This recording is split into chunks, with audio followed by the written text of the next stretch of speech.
Students, our next topic to discussion is recent developments of astronomy and gravitation. ஓகேவா?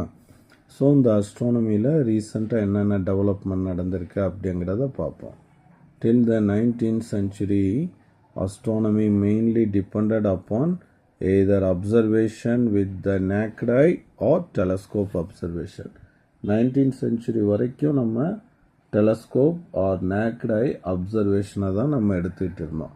பிளானட்ஸோட position, ஸ்டாரோட position எல்லாம் ஒன்று வெறுங்கண்ணில் பார்த்து சொல்லுவோம், அல்லது டெலஸ்கோப்போட உதவினால் எந்த இடத்துல எப்படி இருக்காங்கிறத பற்றி நம்ம வியூ பண்ணிகிட்ருப்போம். After the discovery of electromagnetic spectrum at the end of 19th century, 19th சென்ச்சுரியுடைய எண்டில் நம்ம எலக்ட்ரோ மேக்னெட்டிக் வேவ் ஸ்பெக்ட்ரம் எல்லாம் கண்டுபிடிச்சோம். ஸோ அதன் மூலமாக our understanding of the universe increased enormously. யூனிவர்ஸை பற்றி புரிஞ்சுக்கிறது ரொம்ப எளிமையாக்கப்பட்டது.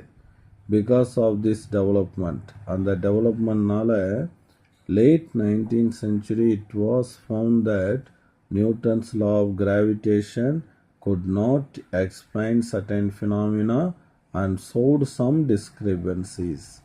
ஸோ இந்த டெவலப்மெண்ட்லாம் வந்த பிறகு நியூட்டன் லா ஆஃப் கிராவிடேஷனால் என்ன பண்ண முடியல, சில ஃபினாமினாவை எக்ஸ்பிளைன் பண்ண முடியல. ஸோ அதில் சில குறைபாடுகள் தெரிய ஆரம்பிச்சிருச்சு. It showed some discrepancy. And அப்போ யார் வர்றாங்க? Albert Einstein. அவர் எதை உருவாக்குறாரு? Theory of relativity, general theory of relativity. அது நல்ல சக்ஸஸ்ஃபுல்லாக இன்னைக்கு வரைக்குமே எல்லா ப்ராப்ளத்துக்கும் சொல்யூஷன் கண்டுபிடிச்சி கொடுத்துருக்கு. Which was one of the most successful theories of 20th century in the field of gravitation. அடுத்து இந்த 20th century both astronomy and gravitation merged together. So இந்த 20th centuryல நம்ம என்ன பண்ணுறோம் அப்படின்னா, இந்த அஸ்ட்ரானமி கிராவிடேஷன் எல்லாம் என்ன பண்ணுறோம் அப்படின்னா ஒன்றா மெர்ஜ் பண்ணுறோம் and have grown in manifold. The birth and death of stars were more clearly understood. So stars நிலையாக இருக்கிறது இல்லை, அது மெல்ல மெல்ல உருவாகும். அடுத்து படிப்படியாக அது என்ன ஆகிட்டே இருக்கும் அப்படின்னு கேட்டோன்னா மறைஞ்சிக்கிட்டே வரும்.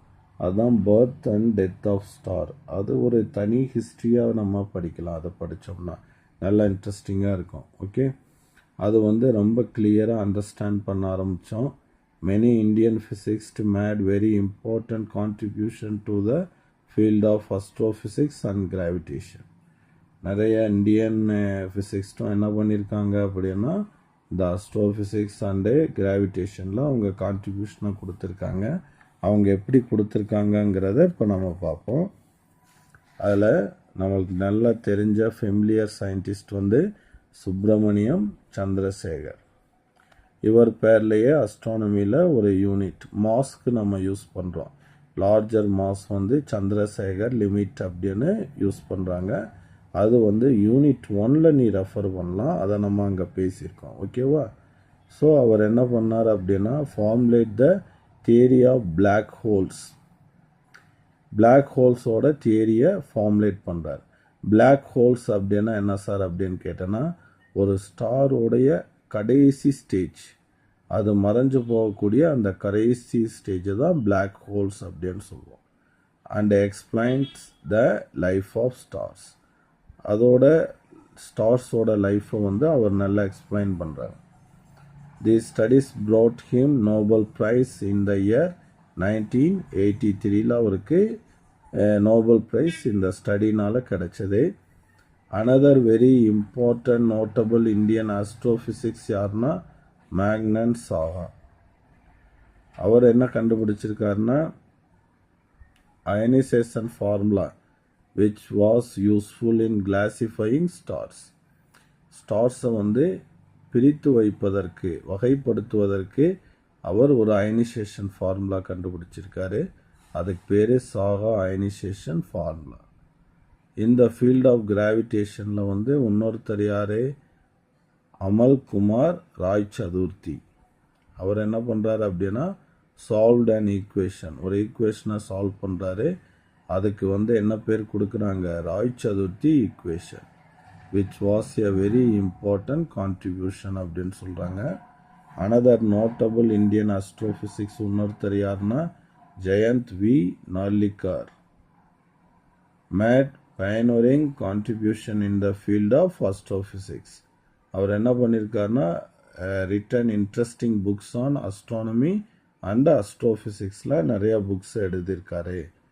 Is one of the important Indian research institute. இது IUCAA inter university centre for astronomy and astrophysics, ஒரு ரொம்ப இம்பார்ட்டண்டான இந்தியாவுடைய ரிசர்ச் இன்ஸ்டியூட் அப்படின்னு சொல்கிறாங்க. ஓகேவா.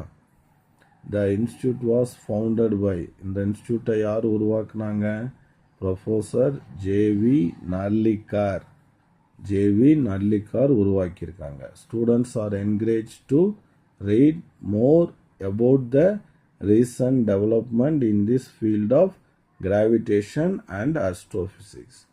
ஸோ உங்களை என்ன பண்ணுறாங்க அப்படின்னு கேட்டோன்னா என்கரேஜ் பண்ணுறாங்க. ஸோ இந்த கிராவிடேஷன் அண்ட் அஸ்ட்ரோஃபிசிக்ஸில் உள்ள ரீசன்ட் டெவலப்மெண்ட்டை பற்றி தெரிஞ்சுக்கணும், அதுக்கு நிறைய புக்ஸை ரீட் பண்ணுங்கள் அப்படின்னு சொல்கிறாங்க. Thank you students.